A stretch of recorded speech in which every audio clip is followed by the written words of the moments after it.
Józsán edzőtáboroztak az ország legjobb karatékái. Az Európa-bajnokságra készülő Shotokan karate válogatottat a helyi Bushido Sportegyesület látta vendégül. A gyengébb idegzetű ellenfelek valószínűleg már ettől az ordítástól is megijednek, a közelgő Európa-bajnokságon viszont valószínűleg nem lesz elég a megfélemlítés. Általában úgy kell elképzelni, egy 7-800 fő részvételben zajlanak a versenyek, kb.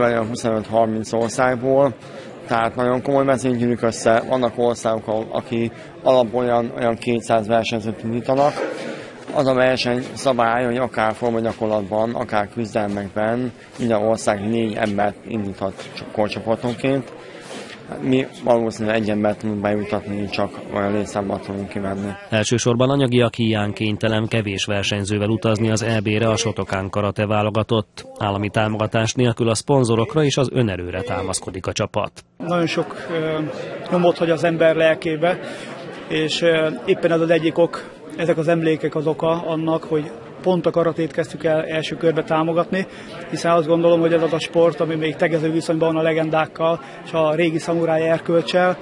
Ez a karate az, aminek a jelmondatai a jellem, a becsület, a bátorság, a tisztelet, az önuralom, és azt gondolom, hogy ez az összes magyar fiatalnak, az összes magyar sportolónak és az egész magyar társadalomnak egy mentális minta lehet. Nagy örömmel tudom elmondani, hogy mind a gyerek citromnarancsövesek között, mind pedig a már fiatal felnőtt feketővesek között 5-6 fő lesz az, akivel számítani tudunk az áprilisi Európa-bajnokságon. Nem csak az edzőtábort biztosította a Józsai Bushido Karate Sportegyesület, több versenyzőt is ad a válogatottnak. Az elvárás az a helytállás, a becsületes szamuráj szereplés, és minden más pedig azt én úgy gondolom, hogy meg fogja mutatni. Tehát ha egy oklevelet hozunk, egy érmet hozunk, annak is fogunk örülni, de egy becsületes helytállásra is elégedettek leszünk. Az elkövetkező hetekben az ország több pontján szerveznek edzést a válogatott számára. Február 21-én Hajdunánáson rendezik meg a regionális bajnokságot, március 7-én pedig ismét Józsára érkeznek a karatékák, ahol edzőtábor és egy felkészülési verseny is lesz.